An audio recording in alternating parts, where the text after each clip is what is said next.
Hi, I'm Carl, Nitro Gear and Axle, and I'm here today to show you some of the upgrades we have for Toyota Landcruiser 100 series in the suspension department.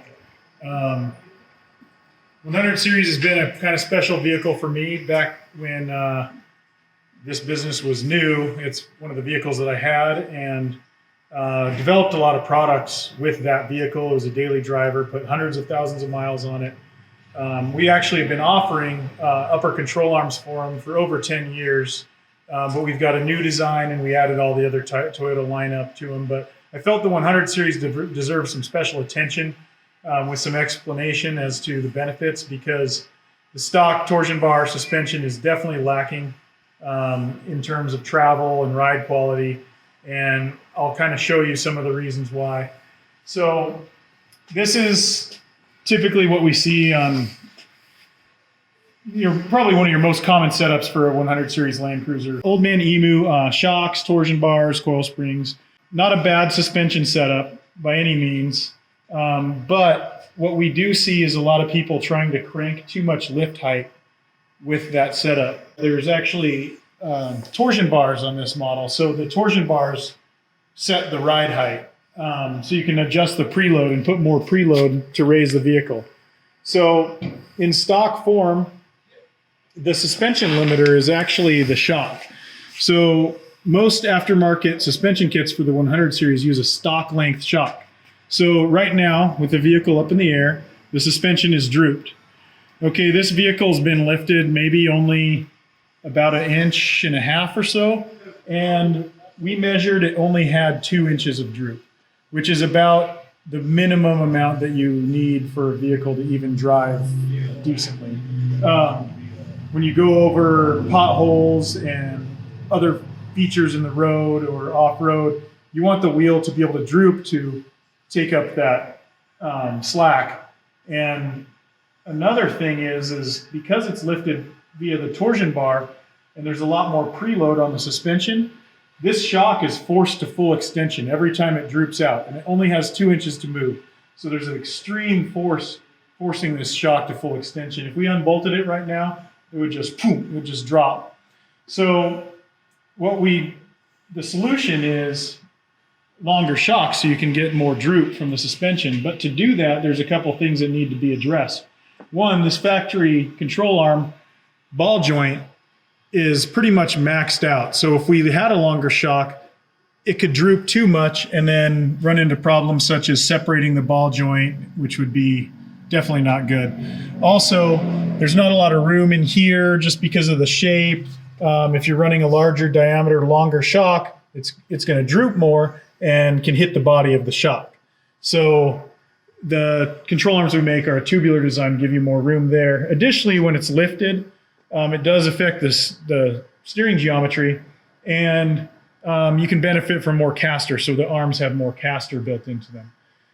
Another thing with the additional droop, or on any lifted height vehicle, because these are all-wheel drive, we want to drop the front differential. So we have a kit that comes with a new bracket for the rear and some spacers for the front to drop the differential down to relieve the CV angles. And since it drops the whole diff, not just the front like some other vehicle models, it maintains decent front drive shaft angles as well. So over here we've got some IKON Shocks.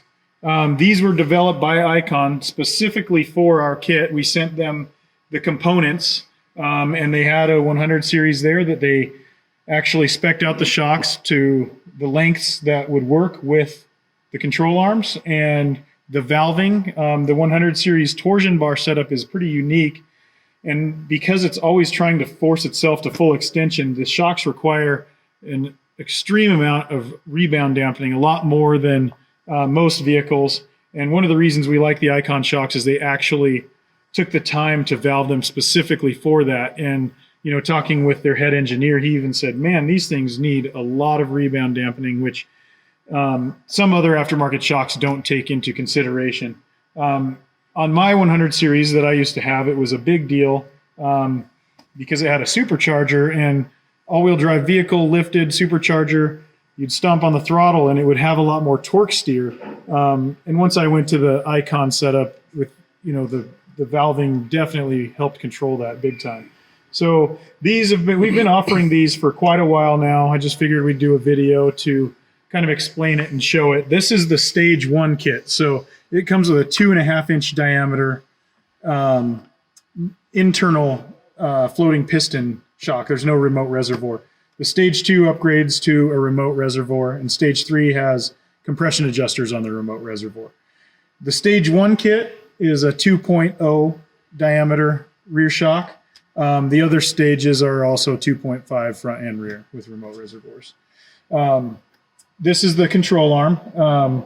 We have offered them in several different designs. They've kind of morphed over the years into the design that we have now. Originally, we had them with uniballs, which is pretty common in the aftermarket control arm industry because it's easy to adapt to multiple different applications with spacers and things like that. They're real strong. They work great for desert trucks and off-road racing. But what we found is that for daily drivers, they were squeaky and they didn't last because they were an exposed joint. So Toyota had it down pretty well with the sealed ball joint, but didn't take into account lifted height. So we've basically done that, retaining a sealed ball joint, but it allows for more misalignment than a factory ball joint. The control arm is a tubular design, heavy wall tubing, gusseted, OEM style rubber bushings. So less feedback than polyurethane bushings, as well as a lot longer lasting and don't require to be greased and things like that. The cap is removable here and the ball joint is greasable. And we do offer the components separately for service. These arms have been tested to be 6 times stronger fail strength than a stock stamped steel arm.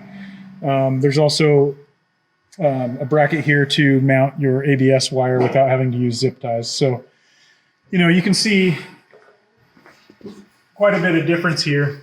A lot heavier duty, yet actually takes up less space than the flat design of this stamped steel arm. So we'll be putting them on here shortly. And basically what we'll see is with the longer shocks and the control arms allowing that use of the longer shocks as well as the diff drop, the wheel is actually going to be able to droop more. So we'll have more suspension travel. And what that'll do is give a much better ride because you're not going to be constantly forcing the shock to full extension over every little bump. Okay, so we've got the new control arms installed and the extended length IKON Shocks. So beforehand, we took a measurement with the axle drooped and we were getting just under 23.5 inches. So now that's from the fender lip to the center of the hub, and now we're at 24 3/4. So we picked up quite a bit of droop. I mean, it may not seem like a lot, but I mean, it's almost double what it had before. So that makes a huge difference.